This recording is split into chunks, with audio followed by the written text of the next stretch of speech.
Run and shoot flare C. Very, very, very, very, very common play. I'm going to show you a lot of the angles that you can take on this. So, first thing is you got this wide receiver number 1 here. You try to throw it early in the play, this is just not going to work. Some guys will try in desperate situations to basically turn him into a slant type of route or a post type of route. And you'll see, like, with that little hitch, it's harder to show with the Oilers, but he hitches there, and theoretically you can do something like that, but that's very unreliable.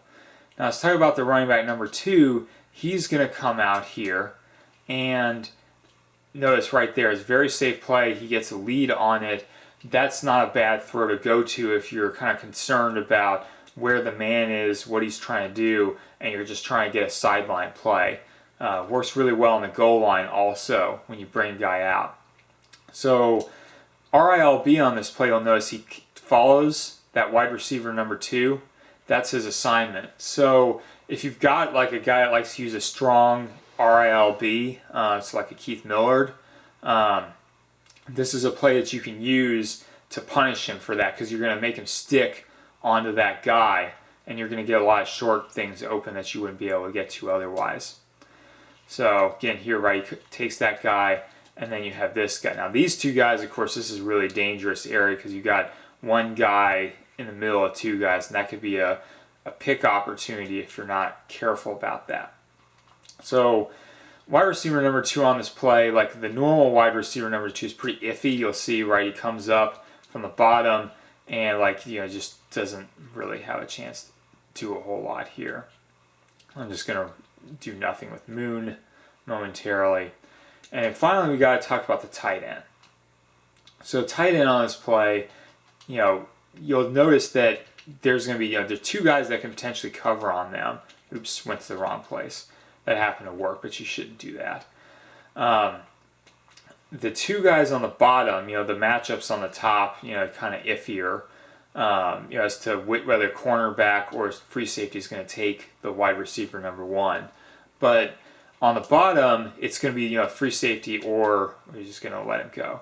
Notice I can do that because I can watch strong safety and the left cornerback on their motion. When I see that strong safety come in, I know, particularly with the Oilers, I know that wide receiver number 2 is going to wind up being open there.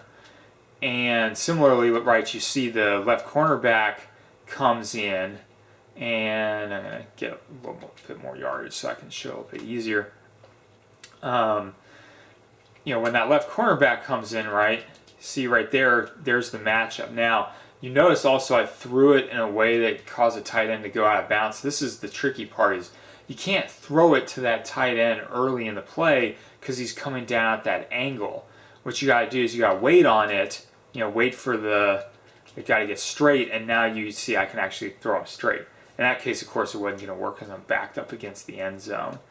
But once you throw it straight, then of course the problem is, right, you have to make sure that the relative speed of whoever takes that deep corner, whatnot, is similar. But most of the time, you're just going to throw it straight into that tight end from the stopped position. That's the most typical way that you're going to try and throw that tight end route. Because right now, I've got Warren Moon, and he can throw that play any number of ways, but most Tecmo quarterbacks, they're going to lead that tight end into the deep coverage, and that's not what you want. Iffy catching tight end with iffy quarterback, that's like pick central. So, talk about what happens with, we call this play. So the first thing is that sometimes you have the running back number 2 open, sometimes you have put the cursor over here for the first couple of these.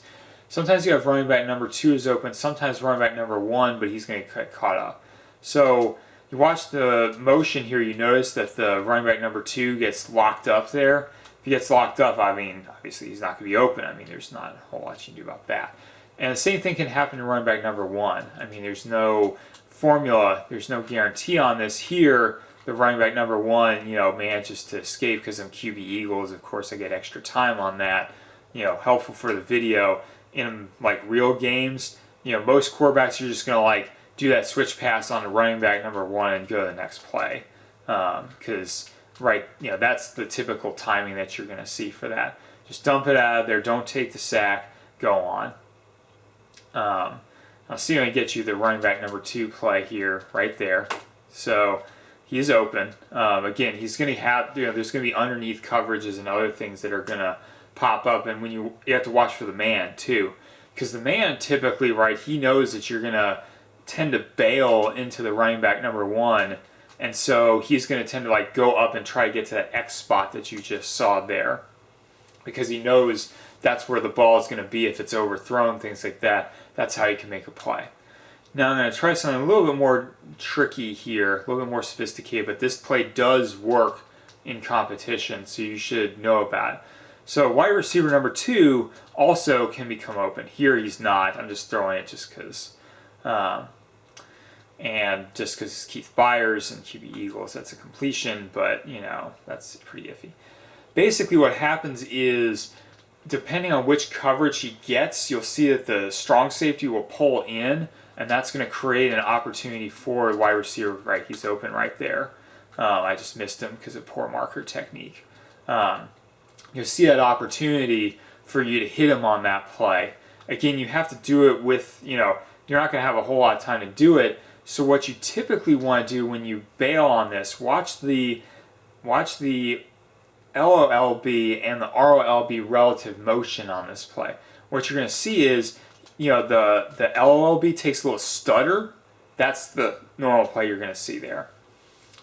The LOLB takes a little stutter on the play, and when you see that stutter motion, that's what tells you, hey, I should go to the lower area. And he's always going to do that. I mean, that's not a special thing right there. He always does that little stutter. So you have a little bit more time when you are running, trying to avoid the rush, if you go, this way. Because what's going to wind up happening is you see right there, I'm bracketing the 2 defenders that are trying to come after me. I'm right in the middle of them when I get rid of the ball. And that's the place you want to be at for this play. Here, right, that's the call play in the end zone. The other thing is, since we're down on the goal line, I may as well show this. So here we're down on the goal line. You'll notice that, sometimes, right, you see the RIO comes in, but you can do, well, you could do that play too. Wasn't the play I was trying to show, but you can take, there's a couple ways you can do it. You can either rush through the line there when you see that there's a gap, you just straight rush through the line, or you can follow the running back number 1 out of that little hole that he's coming out of in the line. You can follow him, and then you just hard cut down. So again, that's a good play. Even if you have like a air patrol type of passer, that's a play that you can run that is going to allow you to create some separation on that goal line situation where he's got to choose between one and the other, and one of those is going to be kind of an iffy passing lane. One last thing I mentioned on this play is, we'll see if I can get it to happen pretty quickly, is one of the typical sets you're going to see is you're going to see running back number 1's open, and then you're going to see tight end gets open. Not on this one, so I'm just going to get rid of the ball. So you're going to see those 2 guys get open, and then it's the question of, the man is going to try and set himself up against one or the other, right? So here, you could throw it on the, that's kind of the tricky thing you got to watch out for is you don't really want to throw in running back number 1 and the man's going to sit on the running back number 1 most of the time in this situation. But what you want to do is you want to be able to come off and then come back to him. Kind of running out of time in this video, so I'm not going to be able to show that. But that's sort of one of the plays that you should practice is starting on running back number 1, going to the tight end, coming back to the running back number 1 to influence the behavior of somebody that's running air patrol on you. Anyway, hope you enjoyed this video about run and shoot Flare C, and hope to see you next time. Leave your feedback and comments.